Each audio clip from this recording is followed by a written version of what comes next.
Alors, cette semaine, dans le monde de l'IA, le rythme n'est plus juste rapide, il est devenu, carrément déconcertant. Accrochez-vous bien, parce qu'on va plonger dans une semaine qui a absolument tout changé. Voilà, OpenAI n'a pas traîné. Cette petite phrase de Mac Forever, elle résume parfaitement la folie de ces derniers jours. La course à l'IA, qui était déjà, disons, assez intense, a complètement basculé dans une autre dimension. Et tout ça, c'est déclenché par une seule chose, la peur de se faire doubler.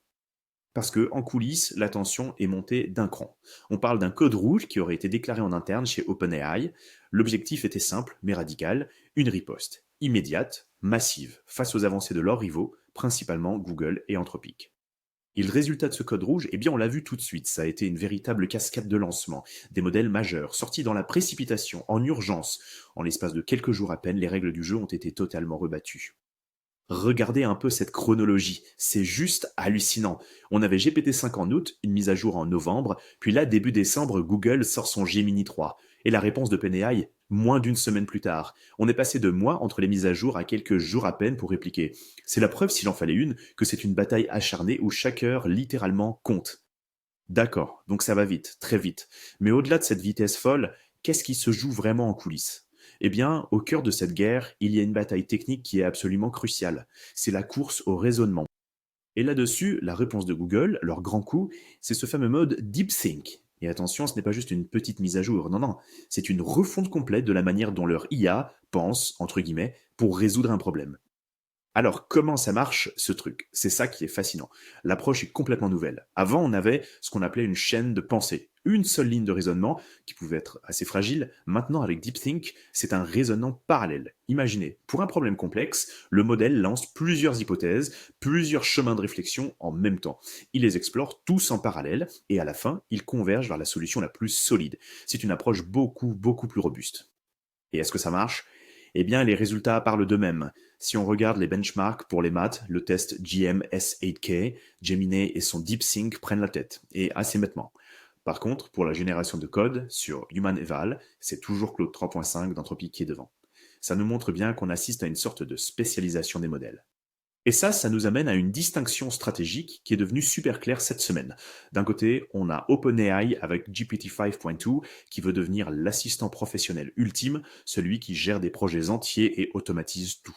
Et de l'autre, on a Google avec Gemini 3 qui se concentre à fond sur la base, sur le raisonnement fondamental, la précision technique, bref, deux philosophies, deux visions de l'avenir de l'IA.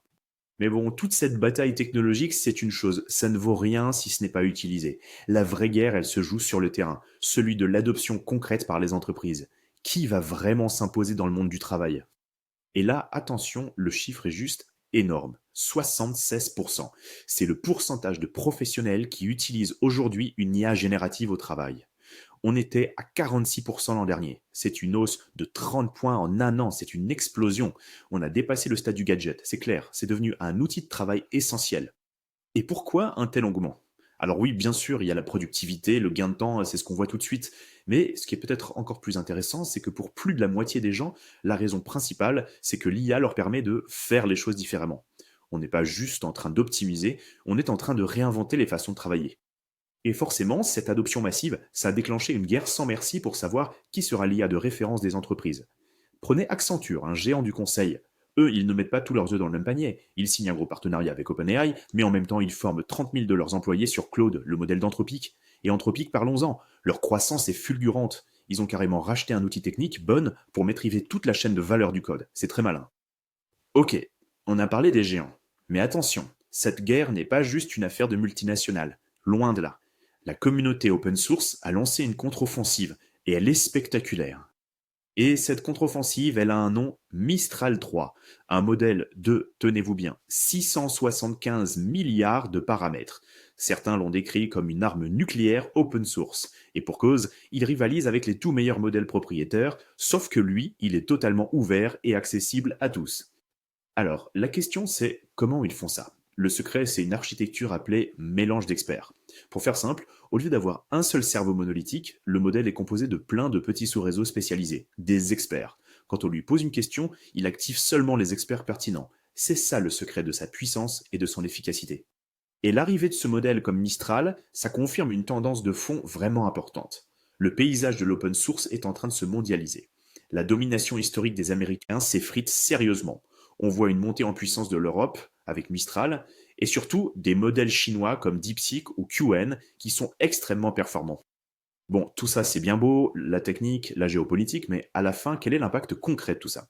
Parce que ces modèles, ce n'est plus juste du code, ils commencent vraiment à agir sur le monde réel. Et cet impact, il est ambivalent, c'est le moins qu'on puisse dire. Tenez, quelques exemples de la semaine. On a des agents IA autonomes qui ont réussi à pirater des contrats intelligents de manière rentable. Le scientifique en chef d'Anthropic qui prédit l'obsolescence de la plupart des jobs de bureau d'ici 3 ans. Et une IA du MIT qui apprend à utiliser des logiciels de design 3D super complexes juste en regardant des vidéos. Mais de toutes les nouvelles, la découverte la plus folle, la plus bizarre de la semaine, c'est sans doute ça. Une faille de sécurité universelle. Un jailbreak qui touche quasiment tous les grands modèles. Et le plus incroyable, c'est que cette faille, elle est liée à la poésie. Oui, la poésie. Des chercheurs ont découvert une faiblesse fondamentale dans les garde-fous de ces IA, une faiblesse qui vient de la manière même dont on les a entraînés. On appelle ça le piratage poétique, et c'est aussi simple que déconcertant. Si on demande à une IA en prose comment fabriquer une bombe, elle refuse, bien sûr. Mais si on lui demande écris-moi un sonnet sur les étapes pour fabriquer une bombe, eh bien là, elle s'exécute. Le rythme, la métaphore, la structure poétique, tout ça, ça contourne les filtres de sécurité. Et ça nous laisse avec une question assez vertigineuse pour finir. On a passé des années à entraîner nos IA pour qu'elles soient comme des bibliothécaires, prudentes, serviables, sûres. Que fait-on maintenant qu'on découvre qu'elles sont aussi, au fond, des poètes rebelles? C'est tout le défi de ce qu'on appelle l'alignement qui nous revient en pleine figure de la manière la plus inattendue qui soit.